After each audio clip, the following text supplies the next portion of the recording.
تھوڑا سا تعارف کرا دوں، آپ اعلیٰ حضرت فاضل بریلوی کے پڑپوتے اعلیٰ حضرت رحمت اللہ علیہ نے اپنے پوتے کی شادی جب کی تو اپنی پوتی کے ساتھ ہی کر دی. بڑے بیٹے کا بیٹا تھا، چھوٹے بیٹے کی بیٹی تھی، تو آپس میں نکاح کر دیا. تو اعلیٰ حضرت کے بڑے صاحبزادے حجت الاسلام ہوئے، حضرت صاحب کے وہ دادا ہیں، اور مفتی اعظم ہند چھوٹے صاحبزادے ہوئے تو وہ نانا ہیں. اور جو پوتے تھے اعلیٰ حضرت کے، وہ ہندوستان کے سب سے بڑے مفسر تھے. ایسی زبردست قرآن مجید کی تفسیر لکھتے اور بیان کرتے تھے کہ دنیا دنگ رہ جاتی تھی. وہ میرے حضرت صاحب کے والد گرامی ہیں. اور ٹھیک ہے، مفتی کا بیٹا مفتی ہوتا ہے، عالم کا بیٹا عالم ہوتا ہے، پیر کا بیٹا پیر ہوتا ہے، ایسے نہیں. حضرت 1943 میں پیدا ہوئے. 4 سال 4 مہینے 4 دن کی عمر ہوئی تو ان کے والد نے بسم اللہ شریف پڑھائی. پھر انہیں قرآن مجید پڑھانا شروع کیا. حضرت نے تعلیم حاصل شروع کی، پرائمری، میٹرک. پھر بریلی میں ایک اسلامیہ کالج ہے جہاں بہت بڑا عرص ہوتا ہے، وہاں سے انہوں نے کالج کی تعلیم حاصل کی. پھر منظر اسلام جو اعلیٰ حضرت کا مدرسہ ہے جس نے پوری دنیا کو علماء دیے، اس مدرسے میں باقاعدہ درس نظامی پڑھا پورا. 1963 کے اندر آپ کے والد کہنے لگے میرا دل کرتا ہے میرا بیٹا دنیا کی سب سے بڑی اسلامک یونیورسٹی میں جا کے پڑھے. تو آپ کے والد گرامی نے جا کے انہیں ازہر یونیورسٹی مصر میں داخل کرا دیا.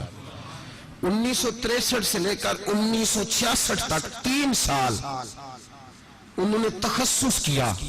ایک ہوتا ہے MBBS ڈاکٹر، ایک ہوتا ہے اسپیشلسٹ. انہوں نے اسپیشلائزیشن کیا دین کے اندر. 3 سال اصول دین کے اندر 3 سال وہ پڑھتے رہے. اور جب امتحان ہوا تو وہاں عربی لوگ بھی پڑھتے تھے، عرب کے بڑے لوگ بھی پڑھتے تھے. پہلی پوزیشن آئی تو اللہ نے ہندوستان سے گئے ہوئے فاضل بریلوی کے پڑپوتے کو عطا فرمائی. پہلی پوزیشن حضرت نے لی، پہلی پوزیشن.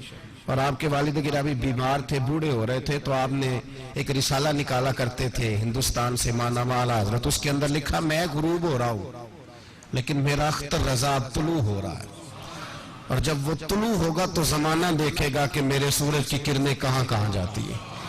حضرت 1966 میں پڑھ کے آئے. تو جب آئے تو وہاں سجادگی بھی یہ نہیں کہ باپ کے بعد بیٹا، حالات یہ تھے کہ پہلے حجت الاسلام بڑے بیٹے سجادے تھے، پھر چھوٹے بیٹے. مفتی اعظم ہند آپ کے نانا جانتے، ان کا 1.25 کروڑ آدمی مرید تھا. 1.25 کروڑ آدمی بیعت تھا اس زمانے میں.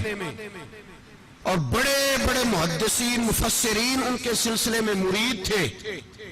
جب حضرت تشریف لائے تو فرمانے لگے حضور مفتی اعظم ہند اعلیٰ حضرت کے چھوٹے شہزادے اختر رضا، یہ گھر میں بیٹھنے کا وقت نہیں، امت کو تیری بڑی ضرورت ہے. گھر میں بیٹھنے کا وقت نہیں، میدان میں نکلو. تو حضرت فرماتے میں اس وقت سے نکلا ہوا ہوں. اس وقت سے میدان میں.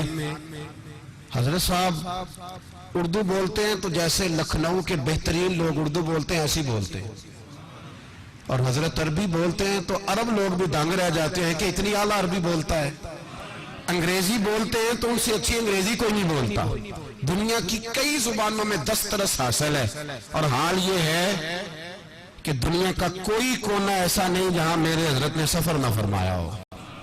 عالمی انٹرنیشنل شخصیت، انٹرنیشنل، ہر دنیا کے کونے میں آپ گئے اور ہر جگہ جا کے انہوں نے رسول اللہ صلی اللہ علیہ وسلم کے دین کا نام بلند فرمایا. اور صرف یہ نہیں کہ بد مذہب سے، بد عقیدہ سے، غیر مسلم سے بھی کہا کہ میں رسول اللہ کا نوکر ہوں، اگر مناظرہ کرنا ہو تو میں حاضر ہوں. ہر سوال کا جواب دینے پوری دنیا کا سفر فرمایا. کتابیں بھی لکھی، تدریس بھی فرمائی.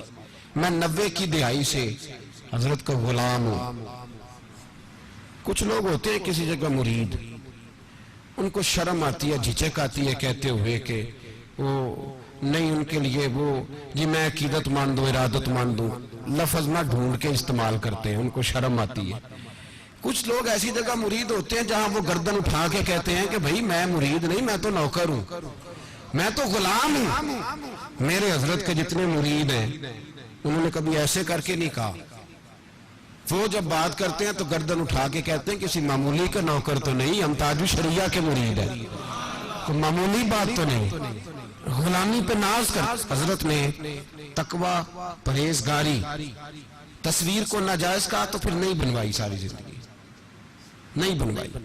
کا شناختی کارڈ پاسپورٹ مجبوری ہے، اس کے علاوہ نہیں بنوائی تو نہیں بنوائی. حضرت نے پرہیزگاری اختیار کی، تقوی اختیار کیا، تو اس طرح کا ایک ٹانگ بچھا کے دوسری کھڑی کر کے کھانا کھانا سنت ہے. کراچی میں ایک جگہ آپ تشریف فرما تھے، اب ایک پیر بچھا کے کھڑا کر کے، تو وہاں میزبان نے قالین ہی نہیں بچھایا، اس نے کرسیاں رکھ دی. اب ساری دنیا حیران ہو گئی کہ انہوں نے تو کبھی خلاف سنت کوئی کام کیا ہی نہیں. کوئی مجبوری ہو جانا، بیمار ہو جانا، کوئی ایسا معاملہ علیحدہ بات، لیکن خلاف سنت تو کام کیا ہی نہیں. تو یہ تو ساری زندگی ایک پیر بچھا کے کھڑا کر کے روٹی کھاتے رہے، تو کس طرح نظام چلے گا؟ لوگوں کی نظریں جمی ہوئی ہیں، رنگ کس طرح کا نکلتا ہے. تو کرسی اور میز لوگوں نے رکھے ہوئے تھے. حضرت تکلیف بھی نہیں دیتے میزبان کو، تکلیف بھی نہیں دیتے، یہ لاؤ وہ لاؤ اس طرح کرو، یہ مزاج نہیں، ان کی طبیعت نہیں. میزبان نے کرسی میز رکھ دی، لوگوں نے انوکھا ہی رنگ دیکھا. بوڑھے آدمی تھے، جبہ اٹھایا اور کرسی کے اوپر ہی ایک ٹانگ بچھا لی، دوسری کھڑی کر لی کرسی کے اوپر ہی. اب تھوڑی دشواری ہوئی، کرسی پہ ذرا اس طرح بیٹھنا مشکل ہوتا ہے، دشواری ہوئی. تو بعد میں وہ میزبان حضرت کی خدمت میں آیا، کہنے لگا حضور مجھ سے غلطی ہو گئی، آپ زمین پہ بیٹھ کے کھانا کھانے والے تھے، سنت کے پابند تھے، تو مجھے چاہیے تھا میں بناتا تو آپ فرما دیتے. تو آپ فرمانے لگے تھوڑی دیر میں نے سوچا کہ تیرا دل رکھنا بھی ضروری ہے، سنت ادا کرنا بھی ضروری ہے، چلو میں تھوڑی دیر مشکل میں آیا ہوں، مہمان کا دل بھی راضی ہو گیا ہے، میرے محمد کی سنت بھی ادا ہو گئی صلی اللہ تعالی علیہ وسلم. اس موقع کے لیے شعر لکھا گیا، جن کی ہر ہر ادا سنت مصطفیٰ، جن کی ہر ہر ادا سنت مصطفیٰ، ایسے پیر طریقت پہ لاکھوں سلام.